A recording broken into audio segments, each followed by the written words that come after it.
So at the end of your consultation or your tasting, you're probably going to start talking about more logistic type things. So how do you decide like when the cake should be delivered? Talk about a little bit if it's an inside wedding versus an outside wedding, how you think through some of those logistics. Exactly. So we always want to find out, when your guests will be arriving, when things are going to be happening, because the worst scenario is to have the wedding cake vendor there and the guests are rolling in and the cake is rolling in. No, can't have that happen. Absolutely. No, not good. So we want that reveal to happen, when everybody is all there. So basically, what I like to try and do is work with a planner if you've got one. I strongly recommend that. And then always just usually about 2 hours before your guests are there is when the cake should roll in. That gives you about, an hour and a half, 2 hours before your guests come in, and then that gives you time to kind of get everything staged and set up around the cake. And then, the cake is usually cut 3 hours into it or so. So usually the cake is okay to be out, upwards of 6 hours or thereabouts. Now, that's good for when it's an air-conditioned. I was going to ask, it's June here in Charlotte, so it's a little warm. Yeah, air-conditioned, climate-controlled, close the door behind you, people. Right. Do not leave that door open so the humidity and the little gnats can come in after the buttercream. That's right. So that's in an ideal world. That's typically how I would run with it. And then if it's an outdoor wedding, I know, Samie, I've worked with you many times where it's an outdoor wedding, and I just chill in the van, really. I just sit there, and if it's really one of those Quite days. literally. Yeah. Where it's literally one of those days where I know it's going to melt in like 15 minutes. Oh, man. I just say, text me when you want me to bring it in. And that's when I just discreetly, very stealth-like, small but mighty, just kind of come in behind the scenes and then just set up the cake. And then that gives the couple time to see the cake, cut the cake while it's actually looking good, and then get your pictures. And, if it starts to kind of melt and just kind of get a little shimmery, let's say, then that's fine because you've already got your pictures and everything. I mean, warm buttercream isn't a problem after the photos. Right.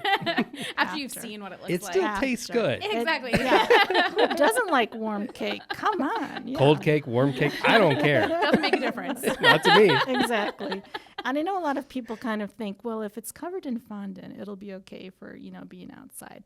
That's true in some respect, but you still have buttercream underneath the fondant. So what's going to happen is that your buttercream's going to start kind of melting or getting soft or getting a little weepy, and then things will start kind of slipping and just kind of puddling, I guess is what I want to say. So it does have a little bit more longevity to it, but it's definitely not heat proof.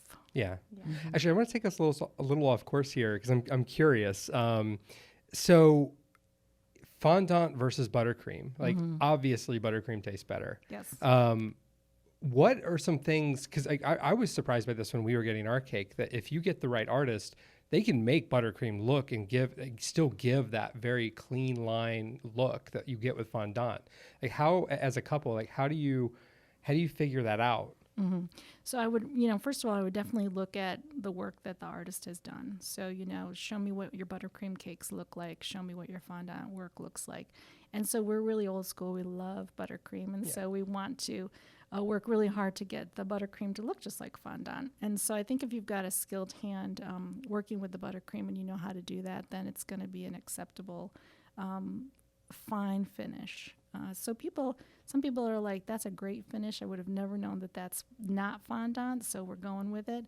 And, some people are just stuck on it. Like, no, I absolutely have to have fondant, this and that. And, really, fondant is one of those mediums that, it tastes okay, but it's not buttercream. Right. And, you pay extra for it. Yep. Nobody really eats it. That's the crazy thing to me. Yeah. You pay more for it. Right. Nobody really eats it. Yeah. So, you'll end up eating the buttercream and the delicious cake under it. Yep. But yeah, I mean, you should work with your cake baker and just know for sure that what they show in their album is buttercream and what they can do with it. And yeah, you're right. I just say buttercream all day, every day. I think we're all in agreement here, I took us off course, and I know the fondant lobbyists are going to be upset about this. But so I'll get us back on track after taking us on a little tributary there. So who Sammie's going crazy because I'm chaotic and she's the planner.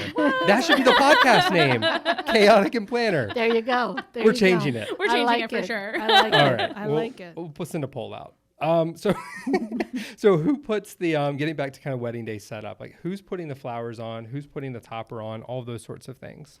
So usually the florist is there very early in the day, which they should be. You know, they've got a lot of things to do. There's a lot of things coming in. So I usually will put the cake flowers or topper on. And if they're okay with it, I'm okay with it. Sometimes, you know, florists can be a little bit like, no, I've got it. Don't worry about it. And I'm okay with that too. But definitely the cake baker should probably do it because I don't really want the florist to have to hang around for me to come an hour and a half or 2 hours before. They're usually out of there by that time. And you don't want your cake there any earlier because then we have issues with, you melting know, and things happening. Yeah. And then just the staff bustling around it. Right. Do you like how I put that in I there? do. Nice. That was nice. Shameless plug. Shameless plug. Moving on. And so, you know, I would do that. But one of the things, too, that you want to do is you definitely don't want to poke the flowers in the cake. That's a huge no-no. So if ever... That's what I would do. Yeah. It's like, Yeah. That's why you're not in charge of her putting flowers on cake. No. This is my lifeline, and I'm going to stick it right in there, and all the water and everything else that's in that flower is going to go into the cake. So you definitely can still use real flowers, fresh flowers, but just lay them on there. I always kind of put a little dollop of buttercream behind them, so then whomever's cutting the cake will kind of swipe that all off, and so gone is the flour residue, and it's just left with the original buttercream that kind of crusted over. Yeah. Oh, that's and I great. think it's like from a planner's perspective, like definitely ask that question of both your baker and your florist so that you kind of know in advance, because there, you know, are sometimes people who won't place the flowers or the toppers. So you want to make sure you have preparation for that. And so you don't have someone just randomly kind of sticking the flowers in your cake. Exactly. And then there's like, oh, what's that? Yeah. What is all that coming out of there? Yeah, Also, PSA, make sure that you take the flowers off the top of your tier before you freeze it. Yeah. Not good. That's not good. good. Not good at all. Also, when we talk about toppers, I always ask the couple to let me know what they're providing, because some things are not really topperish, like maybe they're more mantle-ish. And so once I was... I think this might be us. once I was given a snow globe to put on top, which I loved it. It was gorgeous. I loved it. And I'm like, okay, we're going to make this happen. So, you know, if you're prepared, you can do anything. So you put a little extra support and up goes the snow globe and everything's fine because it's not waiting on the cake. Right. But if I just show up and all of a sudden there's a snow globe, I'm like, oh, okay, I'll go to my magic bag and just make this happen. And, you know, you're going to make it happen. So, but you have to communicate with your baker.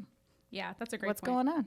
And like family heirloom toppers too, I feel like are kind of a little extra heavy. So if you have one of those you're going to use, you want to give them a heads up. And please, please, please, just, you know, let us know that that's what's going on, and I'll put a little piece of something underneath it so that, you know, the 40, 50-year-old antique is not like sitting on top of edible things. That's fair. Make sure it's real clean.